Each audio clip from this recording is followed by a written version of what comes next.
Akkam jirtan arras waanuma rakkoo yeroo ammaa biyya teenyaaf addunyaa tana raasaa jirutti kan dubbachuu deemnu. Rakkoon kunis rakkoo dhukkuba koronaa vaayirasiidhaan daddabraa jirudha. Dhukkubni kun dhuma bara dabree jechuun muddee irratti gara biyya Chaayinaatti erga argame as addunyaa irra babal'achuudhaan yeroo ammaatitti biyyoota 190 ol keessatti argamee jira.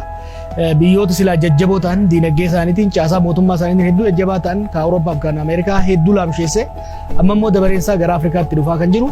Biyya teenya keessattis erga argamee gara torban lamaatti kan deemaa jiru. Guyyaa guyyaan namoonni dabalataan qabaman argamaa akka jiran kan beeknu. Kanaaf uummanni keenya ammas irra deebinee akkuma kaleessa cimsinee kan itti himuu barbaannu dhukkuba kanarraa of eeguun maatii fi eeguu akka taate, maatii fi eeguun immoo hawaasa fi eeguu akka taate yaadachiisuu barbaanna.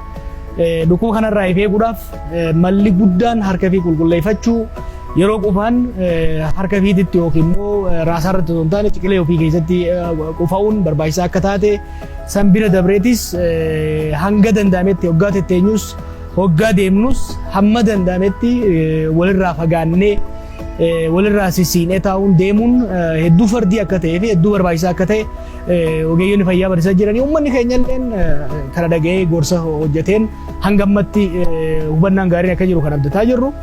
Amma immoo tarkaanfiin guddaa mootummaan fudhataa deemaa jira. Kunis sochiin uummanni wal keessa godhu magaalaarraa gara magaalaatti taatee magaalaa takka jidduu keessatti godhu ugguramuun babal'ina dhukkuba kanaa dura dhaabbachuudhaaf fayyada waan jedhameef mootummaan gara tarkaanfii kanaatti deemaati kan jiru.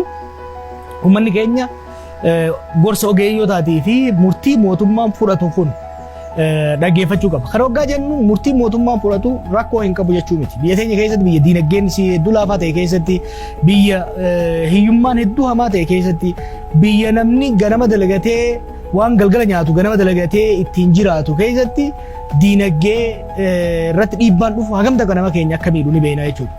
Rakkoon amma jiru kun akka nama mataan hoggaa dhukkube kiniinsi fudhattee kiniin sun immoo garaa si baasuuti jechuudha. Rakkoo dhukkubaa jalaa balaa dhukkubaa jalaa jecha uummanni keenya akkas sochoonee ajajneetti dabra.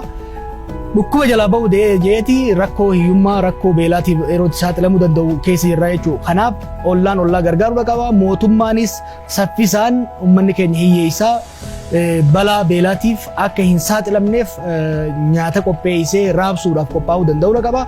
Nutis uummanninis hundinuu hanga humna isaatiin wal gorsuudhaan wal kunuunsuudhaan wal bira dhaabbachuu keessattuu immoo ogeeyyonni fayyaa lubbuu uummata keenyaa baraarsuudhaaf hojii hojjetan keessatti balaa kanaaf yoo saaxilaman taate nu hunda rakkoon guddaa waan gahuuf waan ittiin of eegan waan akka maaskiidhaatii fi waan akka gilaavii dhiheessuun hedduu barbaachisaadha. Kana mootummaanis godhuu qaba. Nutis uummanninis warri waa qabus hundinuu wal gargaaree wal bira dhaabbachuun wal gargaaruun barbaachisaadha.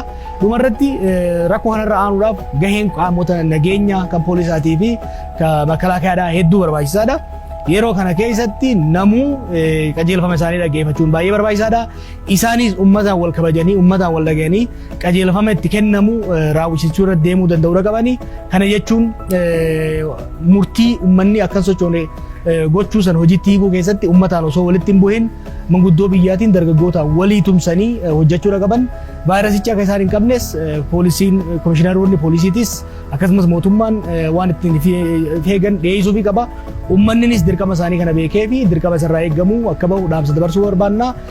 Irra caalatti ogeeyyota fayyaa dhaggeeffachaa, miidiyaa dhaggeeffachaa, walii yaadaa, wal kunuunfachaa rakkoo kana jala dabruu qabna. Rakkoo kana akka laayyootti yoo kalaallu taate, rakkoo kana laafifnee yoo kalaallu taate, gaagama fayyaa dhibamuu fi du'uu bira dabree hawaasummaa keenya diinagdee keenya hedduu laamsheessee biyya teenya hiyyeetti daran kan hiyyoomsu uummata keenya hiyyeessa kana daran kan hiyyoomsu beelaaf saaxiluu danda'u akka ta'e beeknee namu mootummaarra hanga qonnaan bulaatti barataarraa hamma barsiisaatti dargaggeessarraa hanga manguddootti wal taanee waliin hojjechuun hedduu barbaachisaadha jedha. Kanaaf wal dhaggeeffannee wal gorfannee walii yaannee hanga balaan kun dabru qaamaan adda fagaannee qalbiidhaan tokko taanee akka koronaarraa aanuun dhaamsanii dabarsuu barbaada. Galatooma.